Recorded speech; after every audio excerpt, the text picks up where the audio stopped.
Hello everyone, I'm Pearl Pereira. Welcome to my sewing room. Today I want to share with you my new easy to sew face mask.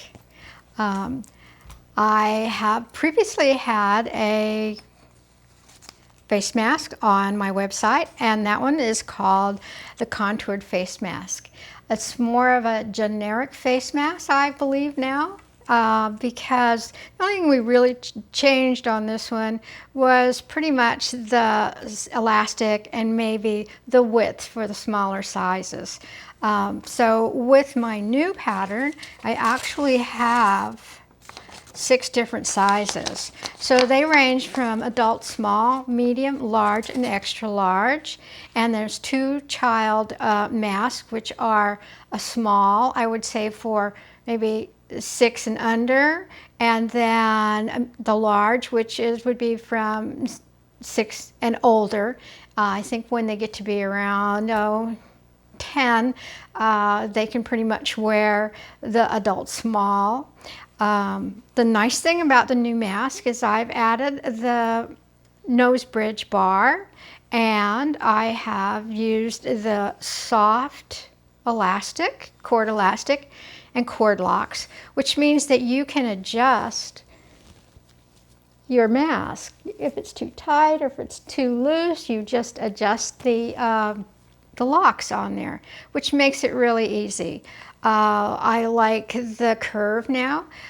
A couple of things I know people always ask me after the fact is, how do I figure these things out?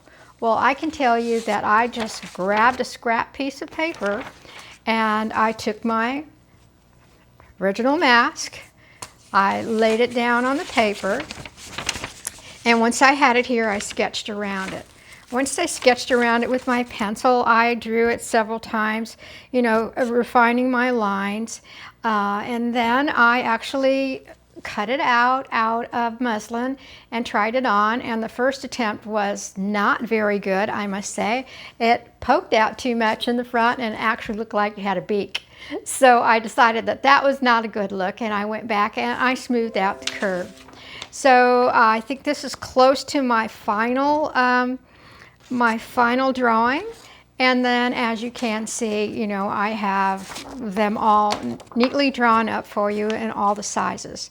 Now the pattern is going to be downloadable just as the first one was on there. The new one is called the Easy Sew Mask, and I have to tell you little facts about the old mask. The old mask I put on the website around the end of March, and as of today, which is August 30th, I believe, the mask has been downloaded 4,112 times, and that is amazing.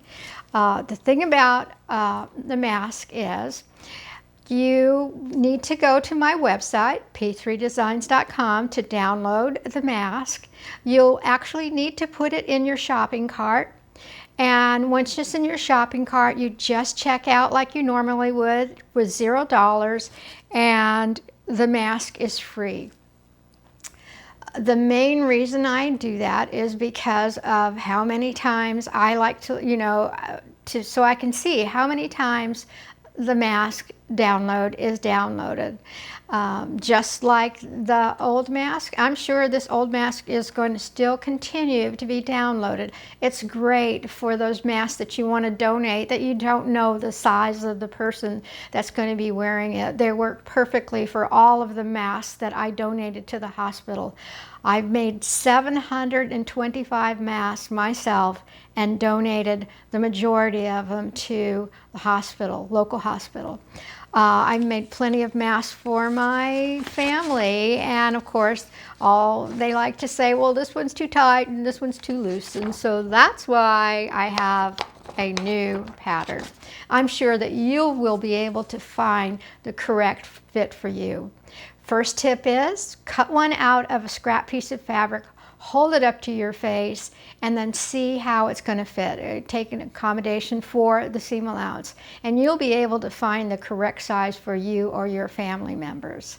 So I'm going to get everything ready, and I'm going to start my demo. I will put all the information below on the YouTube so that it'll give you the link to go to the website. So look for that, and give me a thumbs up, I hope, after you see the video. So let me get everything ready for the demo. Okay, to get started with, there's some things that we need to have before we start. And one, you'll need a small iron or your household iron. You'll need your fabrics, and you're going to need to have a 7 by 14 of your interfacing, your main fabric, and your facing or backing fabric. A small cutting mat, an ironing surface, a small rotary cutter. You need the small rotary cutter because we'll be cutting a little tight curve. It's a lot easier to do with a smaller rotary cutter. You're going to need a small ruler, a chalk pencil or a regular pencil, the applique pressing tool for turning and pressing seams, a stiletto to assist you at the sewing machine, a small pair of scissors for clipping, and optional would be pinking shears for clipping your curves.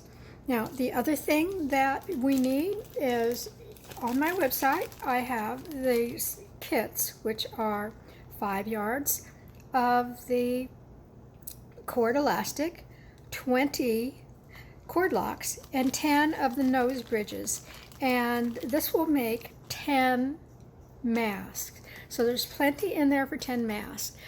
So what you would need to make one mask is 1 nose bar and 2 cord locks and 2 pieces of elastic that are 8 inches long. So when you have all those things together, then we can get started. Okay, the first thing that we're going to need is we need our cutting mat, and then you want to have your woven interfacing, and this is the Pellon interfacing that is made for face mask, and I have that on my website. I also still do carry the fusible interfacing. I do like that this one, it has a little bit more body to it, so it holds the shape of the mask a lot better. So I have 2 pieces of fabric. This is for my backing, which is the ins, goes on the ins, faces your face, and this is your outside, your focal fabric. So both of these fabrics are folded with wrong sides together. Now, of course, these are batik, so you can't really tell the difference between the right and the wrong side. But just for general principles, we're going to call that the facing sides are the right sides. So these are the wrong sides. You're going to take your pattern, and you can place your pattern down on here. You can pin it, and then you can cut it out with scissors. Now I'm going to use my rotary cutter, and I'm going to cut through all 3 of these at the same time. So there are 6 layers of fabric here. 4 layers of fabric and 2 layers of the interfacing.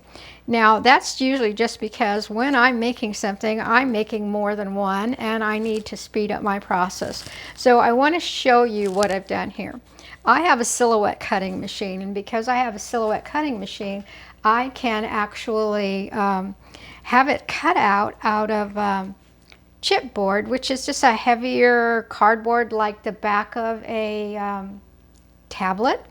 I cut out 2 layers of that, and then I glued them together, so that give me a little thickness. So it's not as thick as our normal rulers, but it is also something that makes it easier to cut. Now, if I had a real pretty fabric, the leftover from cutting that template out of there is actually, you know, a window, so that I can, if I needed to have a specific design, I can find my placement for it. Now you can cut those out yourself even if you don't have a cutting machine. You can just use an X-Acto knife to cut those out. Now, just so that you can see that, I mean, like I was telling you, I usually just do it with my rotary cutter, and even if I wasn't pinning. Now, I would tell you to pin, but I am so used to cutting out things that I kind of wing it sometimes. So I cut my straight edge, and now I'm cutting my curved edge. And the reason to use a smaller rotary cutter is that if you're using a larger rotary cutter, it will not follow this contour as easily. You're gonna have to stop and keep adjusting your blade when you have a big rotary cutter. I think this is the small rotary cutter. I can't remember, but I don't know which one it is.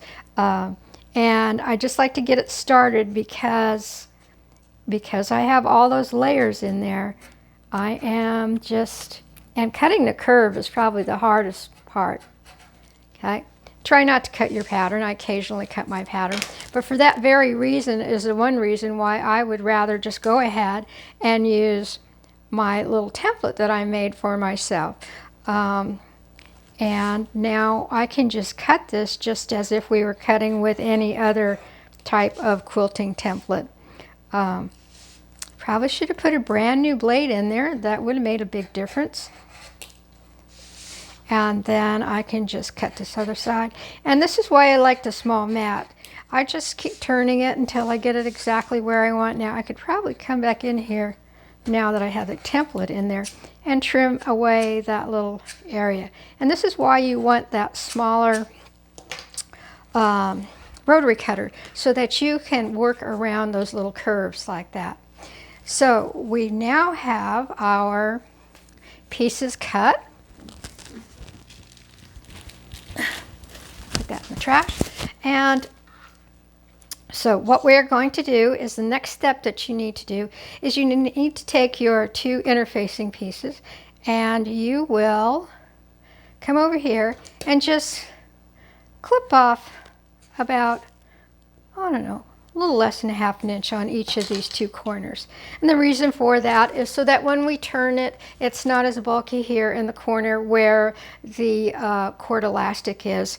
It just kind of helps keep it from being so bulky. Now, because this is the wrong side of our fabric right here, I am going to take my two lining pieces and I'm going to open them up like this. And I'm going to place my two interfacings directly on there. And then you're going to want to pin. And I would say pin a little bit more than I do, because sometimes I've done this so many times that I take shortcuts. It's not always good sometimes, but sometimes I do. So once I have these together, now I'm going to put these back together, right sides together, and I'm going to pin along this edge here. And the reason I'm going to pin here is because I want to, this is where I'm going to be sewing. We're going to be sewing on this curved seam right here. So we are going to get this one ready to sew, and then I will get this one ready to pin, and then we're going to go to the sewing machine. We're at the sewing machine, and I always start when I'm sewing with a leader in there, just to make sure that my edge of my fabric doesn't get caught in my sewing machine. I've done this for years. I'm sure these newer sewing machines, I don't really need to do that, but I still prefer to do that. Now I'm lining up my seam allowance. When I start to sew this, I'm sewing from the bottom of the mask towards the top. I think it's easier to make the curve this way as opposed to starting over here in the severest part of the curve. So you're just going to line this up, and the edge of my foot is set for 1/4 inch. When I get on my fabric, I'm just going to back stitch, and then I'm going to follow my seam as I go along here. And I did want to tell you that I do have all layers here, and this is right sides together. And I'm going to continue sewing. Move your pins as soon as you approach them.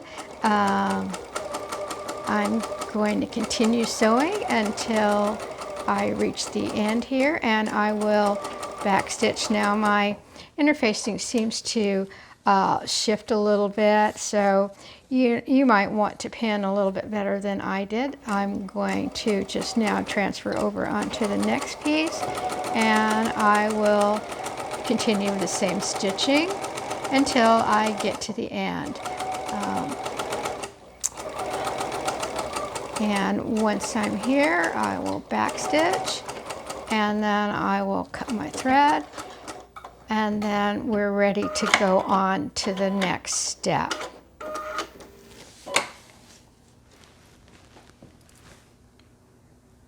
Okay, I am back from the sewing machine, and I have my two pieces sewn together, and I want to talk to you a little bit about ironing your seams open. Now, I always iron my seams open, and even when I'm making my quilts. And a very easy way to iron your seams open is with your wooden pressing tool. So now this is my applique pressing tool. I use it for my applique. I use it for when I'm sewing at the sewing machine, when I'm doing foundation paper piecing. And because of the contour, and you can see that it opens the seam up just nicely. Because of the contour of this, it becomes a little bit difficult to open up the seam on the very curved edges here, like I'm having a hard time right now. There we go. On this one edge. So once I get it open, then it's not as hard for me to get in here and press the seam open. Another thing that will help you with this, and because of the awkward shape, this rounded shape that it gives us, what I like to use is I like to use my tailor's tool. Now this is a tailoring board. It has 5 different positions. You can stand it up in 5 different ways. But the reason that I like to use it is I will use this with my iron. And I can just come right over here with my iron. I can lay this down and you can iron directly on this. It's a wonderful, wonderful thing for when you're making clothing, opening up seams. It's just so much easier. As you can see, I can just run down that seam and I can get all of those pressed down and ready to go. And I think I already have this one set up, so let's make sure that I did do that. Yes, I did. Same thing, I want to make sure that these are nice and flat.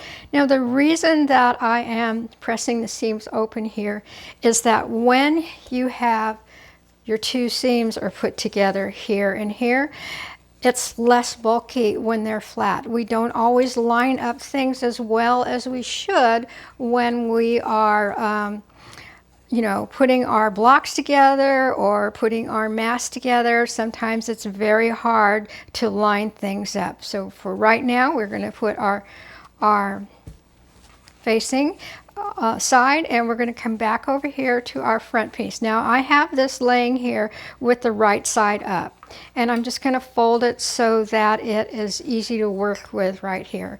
Now is the time when we are going to go to I have to reach across here. We're going to make our, and I already have one made over here. We're going to make our elastic with our elastic locks on it. So what you need is you need an 8-inch strip. You need 2 of them. So you're going to make 2 for each one that you're going to work on. And you also need a small, thin piece of wire, and it's kind of hard for you to see, but I do have a piece of wire right here. You're going to fold this wire in half, and you're going to insert it through the large hole on your cord locks, and you want the looped end down here. You'll take your cord elastic, and now you can buy the cord locks with different sizes. Some will take the 1/4 inch elastic, so you just need to look for those. But I think the smaller the elastic you have, the nicer it is. Oh, look at this. I forgot to put one through there. Okay, go all the way up with both of them because you want that loop in there. Once you have that loop in there, then it's really easy to pull your your elastic through your cord lock. So now that we have 2 of these set up, now we need to pin. So we're going to come along here, and I need to get a couple of pins. It seems like I forgot to pull my pins out. Now I'm going to lay my cord elastic in the position where it needs to be sewn. So my seam allowance is here and 1/4 of an inch. So I just want to insert my cord elastic, pin my cord elastic exactly where it's supposed to go. And you're going to do this on both sides.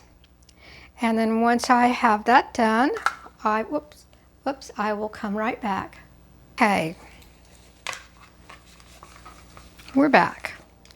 I have both of my cords and cord locks pinned at the 1/4 inch mark out of the way of my corner, and now I'm going to take my lining or facing, the piece that goes next to your face, and I'm going to come over here and I'm going to match my seams. Now I want my seams to be perfectly aligned, and then I'm going to put a pin right here to hold this, and I'll do the same thing on the opposite end.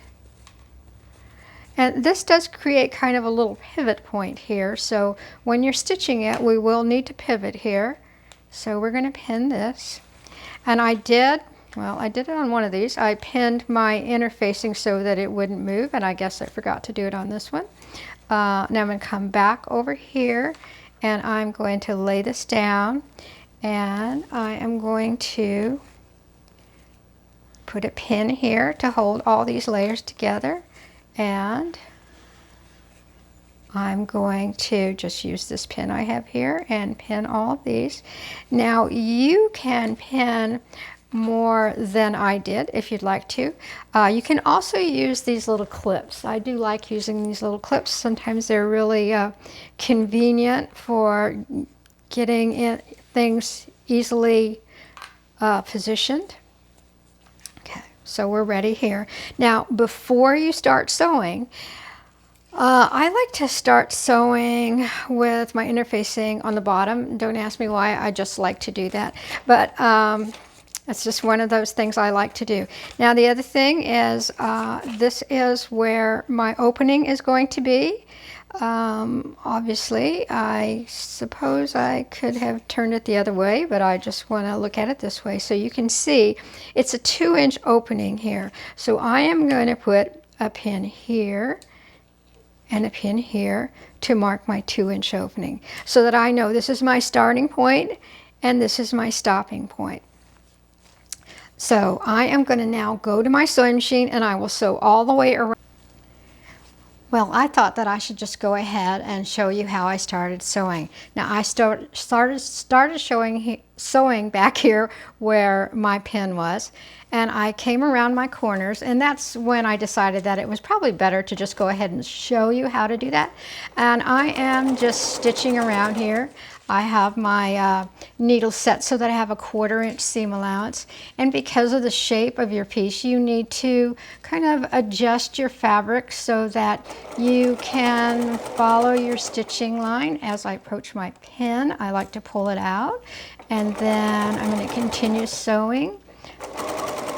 Once I get over here to the corner, and this is what I wanted to show you about the corner, was make sure that your cords are out of the way of your stitching line. You don't want to catch your cord in there. So one of the things that I do when I'm doing that is,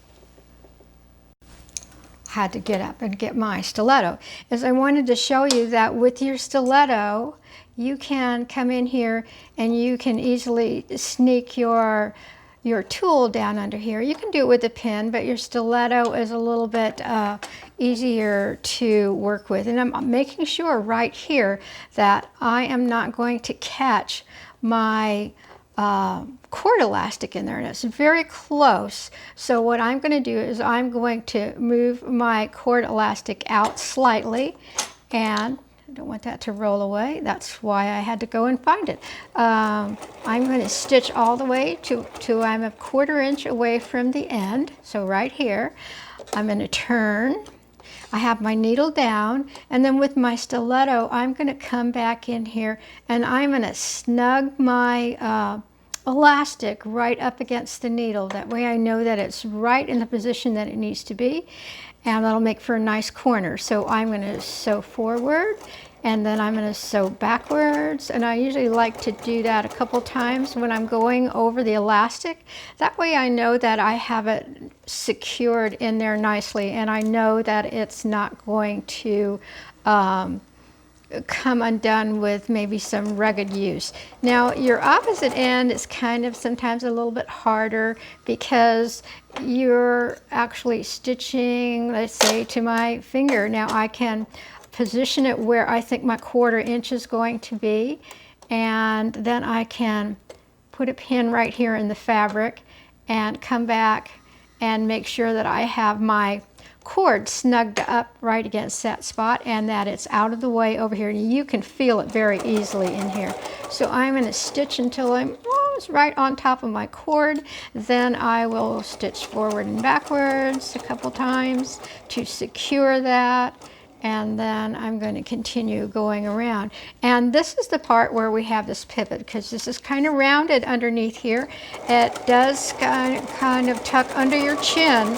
So that's a nice feature that I wanted to leave in the mask. So instead of making it straight across, I wanted it to more closely follow, you know, the shape of our face. So once I get to my seam, when I'm right in the middle of the seam, then as you can see, I need to adjust my seam now and turn so that I'm at the 1/4 inch on this side. And I will sew until I get to my opening.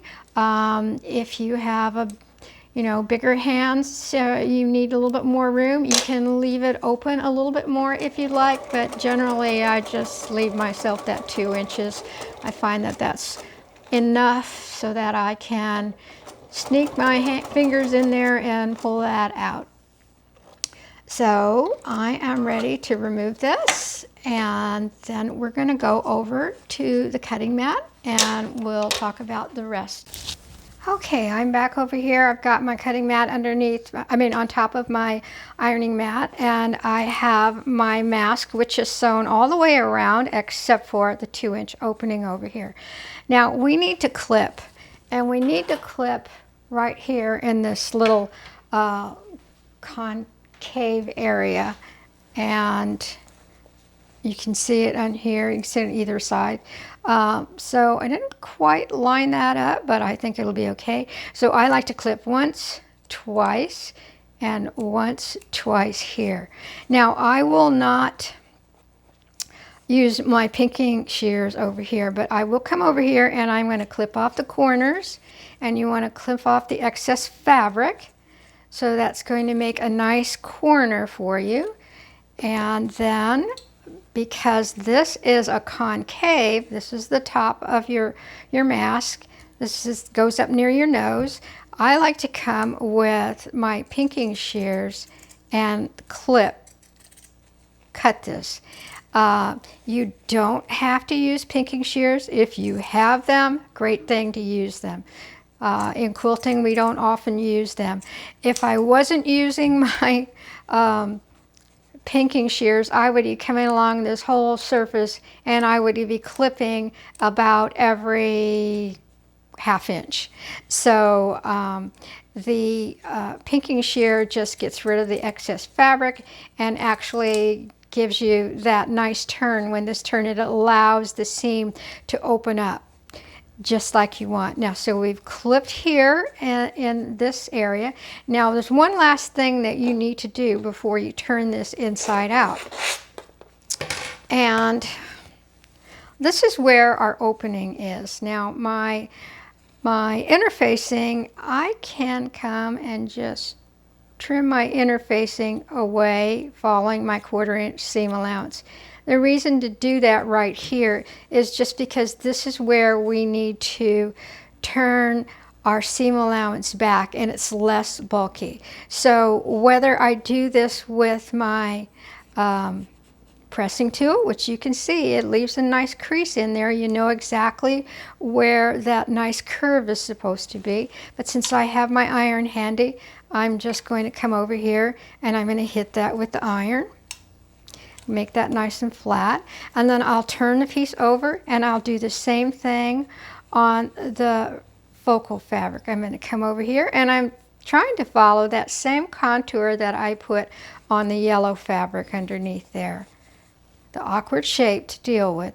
So I'm lining up my seam allowances so that they're both the same as what I would like them to be. So I have a nice transition from one fabric to the other when I get this turned. Now we're only doing this in the area where we have our opening so that we don't have to try and figure that out later. Now you can just reach inside here with 2 fingers. Just take your 2 fingers, go all the way to the opposite end. That's the hardest one to get to. You know, open up your fingers and then just pull this out. Okay, it comes out fairly easily. And when you get to the end, you can just push those the opposite end right through. Now comes to working out our corners. Now when I'm working out my corners, I like to use the pressing tool. And now I don't go directly in the corner with the tip of my wooden tool because I don't want to poke a hole through my fabric. But I am kind of buffering that by having the cord elastic right there, and that helps me to be able to go ahead and be able to put a little force on that corner and get that to turn exactly the way I want. And then I'm going to come over here and I'm going to do it on the opposite side. I always lose my hole here. And we're going to get this one turned out and we'll get the other one turned out.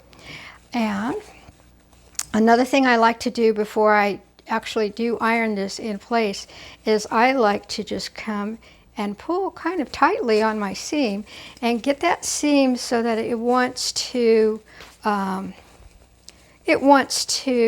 lay a bit flatter. So I'm just kind of working the end of my wooden iron part of my pressing tool so that I can make this seam lay a little bit flatter when I get ready to iron it.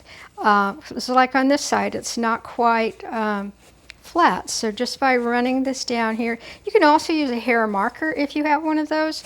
Some of you may not know what a hair marker is. It's a tailoring tool, and they use it for marking clothing. It doesn't actually leave a mark, it just leaves a crease. So I've worked my seam out so that it's nice and flat. And at this point, this is when I am going to come with my iron. And now that I have these worked out pretty much, I can just come over here and I can easily come with my iron and iron directly on here and get those seams nice and flat. So I'm going to continue ironing this one and then I will be right back. Hey, I am back. Now I've ironed my whole mask. I have my opening, if I can find it, it's right here, and I will be able to get those lined up when I do the final stitching on here. But we're not ready to do that yet. What we need to do now is we need to put in a casing for the nose bridge. So what you're going to do is you're going to fold your mask in half right on the seam line, and you're going to take your ruler, and I do this at about a ½ inch in and 2 inches long, and I'm going to come with my chalk pencil, and it is a curved line, so you're just going to have to make it as best as possible. You're just going to draw a little line. Now I find that this is probably a little harder to see on this fabric, but if I had my graphite pencil here, and let me turn this over and I'm going to do it on the opposite side again. Okay. So on both sides, you are going to make this mark 2 inches long, and then of course a ½ inch in, so we know that that's where we're going to sew our casing. And then we're going to go over to the sewing machine again, and I'm actually going to show you how to sew this casing, and then insert your bar, And I'm going to do that right at the sewing machine. That way I can just do it all at one time and show you the whole process. So let me get set up with that and we'll get this mask finished.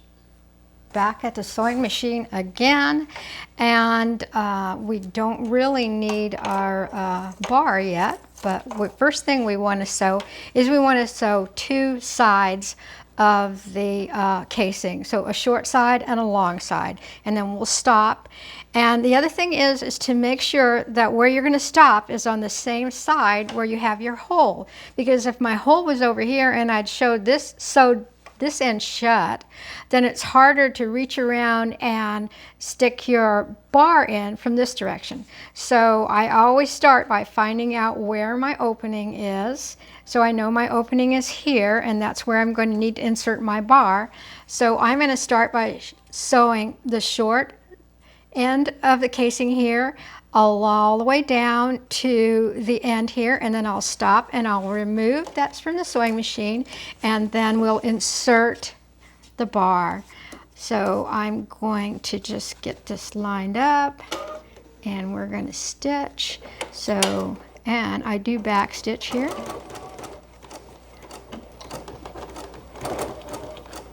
And I will back stitch at the opposite end too, just because it makes it look the same.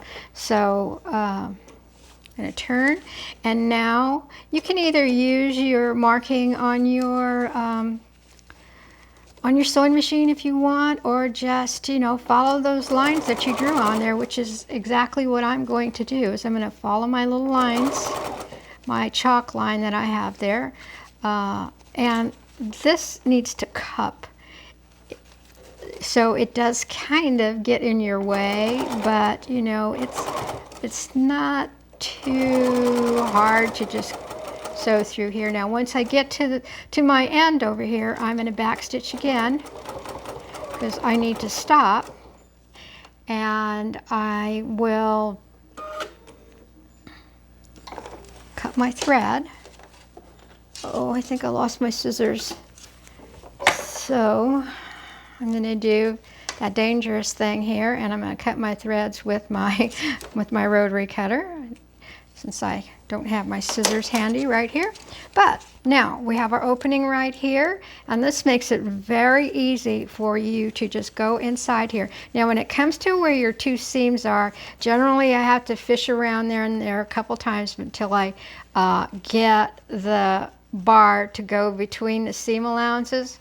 You just work with it, wiggle it back and forth, and eventually it'll go in just like that. You want to push your bar all the way to the end down here, and this is where where you started with your short end.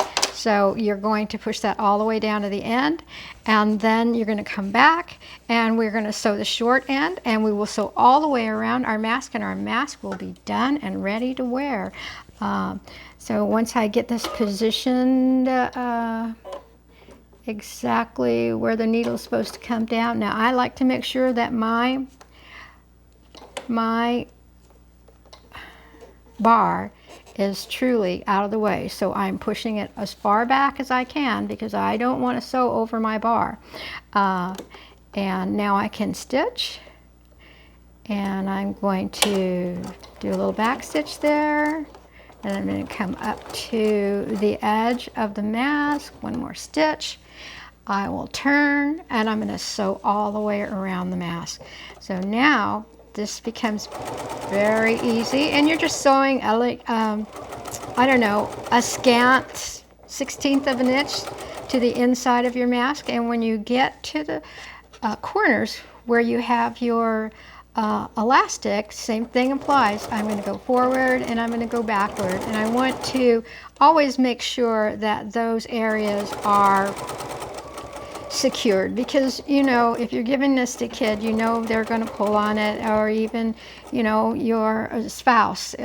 Someone's not going to treat it as nicely as we might because we sewed it. So now these two edges, they line up perfectly because we pre-ironed them, and so that was a real reason for doing that, was so that they lined up perfectly. And when you get down here, you also need to make sure that you make this pivot So you're going to come to right when you see your stitching line, lift up your foot, and then I'm going to continue sewing.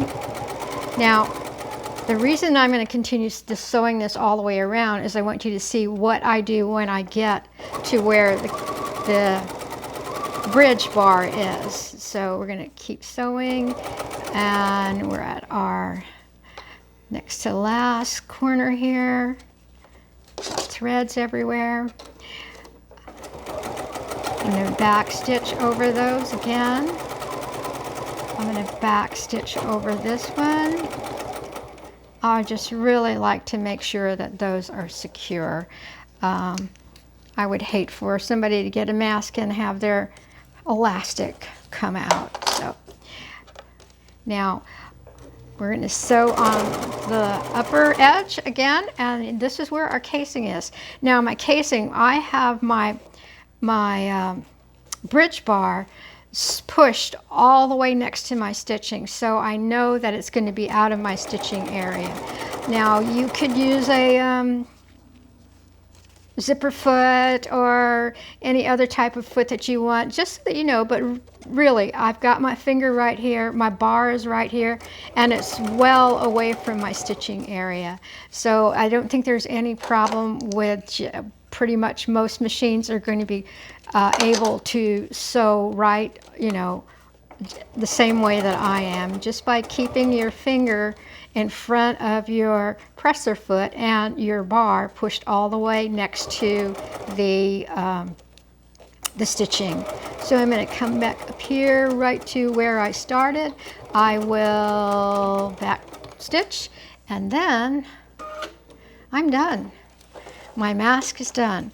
So I really think that the stitching is easy. I think we sewed 3 times. We sewed our 2 seams on our front, and we sewed around our piece to put it together, and then actually I guess it's 4 times. Then we sewed our casing, and then our casing, and then around our finished mask. So I will be right back. Okay, we've made our mask. I just wanted to show you our mask. Now this is the medium, which for me I think is a little big, but I will put on my small mask, and you can see the difference between the two. I like how it fits around here. You can bend your bar, and then it fits nicely under the chin. So this is why I like it. So now you can be able to see the difference between the small and the medium. The medium is just a little bit bigger. I would need to adjust the, I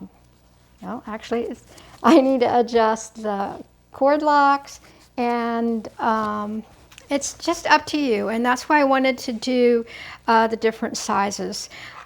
So I hope that you enjoyed this video. Please go to the website p3designs.com. I'll put the link down below on the YouTube. If you like this video, subscribe to my channel. I have other applique videos on there for you. I'd love to see a thumbs up, and I hope that you enjoy wearing your mask if you have to go out and wear one. So have a great day and stay safe.